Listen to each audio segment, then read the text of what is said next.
We talked the last episode about how lifestyle creep silently scales your expenses to match your income. Tonight's topic is what happens after you solve that problem, after you save, after you invest, after you do everything right.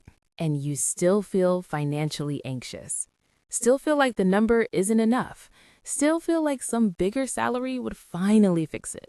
That feeling has a name, and understanding it is the difference between spending your life chasing a number and actually feeling free. Alex, what are people walking away with tonight? By the end of this episode, you'll understand why enough feels impossible to reach, what's actually causing that feeling at a neurological level, and how to calculate a concrete personal exit number, a finish line your brain can actually believe in. A real finish line, not more. An actual number attached to an actual life. That's what I wish someone had given me 10 years ago. The mechanic behind this is called the hedonic treadmill. Picture a treadmill. You're walking on it, trying to reach the wall in front of you. But every time you take a step forward, the belt moves and the wall stays exactly the same distance away. You're expending enormous energy, making real progress, but the gap never closes. That's how human beings are biologically wired to experience positive change. Every upgrade, a raise, a new apartment, a better car, produces a genuine dopamine spike. But within roughly 3 to 6 months, the brain recalibrates. The new thing becomes the new normal, and the spike disappears. So the happiness you got from the raise quite literally neurologically expires, and you need a new stimulus to feel it again. This is not a character flaw. It's evolutionary. Our ancestors who stayed satisfied with what they had were outcompeted by ancestors who kept striving for more. Dissatisfaction is literally a survival trait. It just wasn't designed for a world of infinite upgrades, unlimited credit, and next-day delivery. Exactly. And the consequence in 2026 is that a generation of people earning more than any previous generation in human history are reporting some of the lowest satisfaction scores around personal finances ever recorded. Because the treadmill just got faster. The upgrades got cheaper and more available, so the adaptation happens faster too. The so what at this stage is the answer is not to earn more. It's to define what you're actually running toward before you spend another decade chasing a number that will move the moment you reach it. Okay, let's get into the story, because this is where it gets uncomfortably real. In 2019, the New York Times profiled a group of hedge fund managers in Manhattan, all earning between $5 and $15 million per year. The reporter asked them a simple question: at what level of wealth would you feel financially secure? And let me guess, none of them said right here. Every single one named a number approximately double their current net worth. The person with 5 million needed 10. The person with 50 million needed 100. The person with 100 million needed to see how the market performs. See how the market performs at $100 million? And the critical insight from that piece was that these were not stupid or irrational people. They were running the most sophisticated version of the same treadmill that someone earning 50,000 runs. The machine just had more zeros.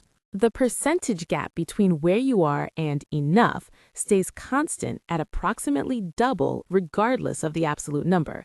That is the most depressing math I have ever encountered.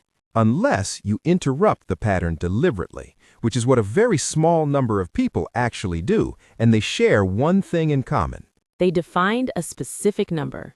A specific, calculated, defensible number, tied to a specific lifestyle in a specific location at a specific time.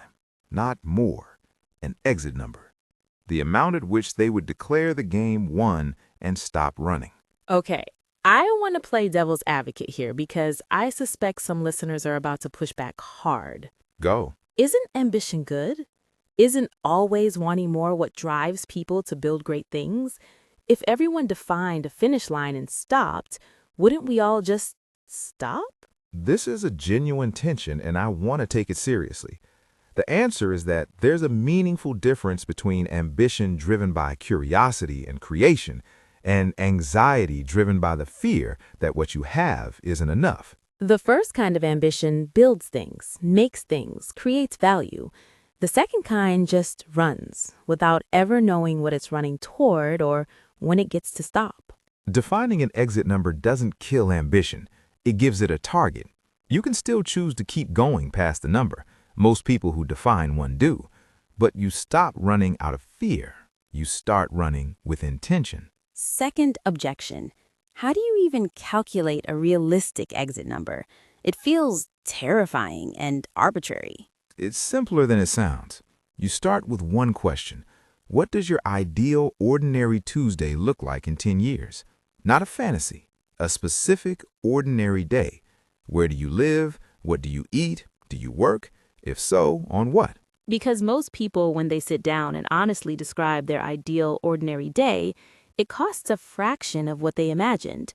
The dream isn't a yacht, it's a mortgage-free house in a quiet neighborhood, the ability to say no to work you hate, and enough to travel twice a year. Once you have the annual cost of that day, you multiply by 25. That's the invested lump sum that, at a 4% withdrawal rate, funds that life indefinitely without you ever working again. A specific number attached to a specific life. That's your exit number. Write it down. Okay, 3 action steps, scaled by where you are. If you've never thought about this before, tonight's only job is to describe your ideal ordinary Tuesday in writing. No numbers yet, just the life.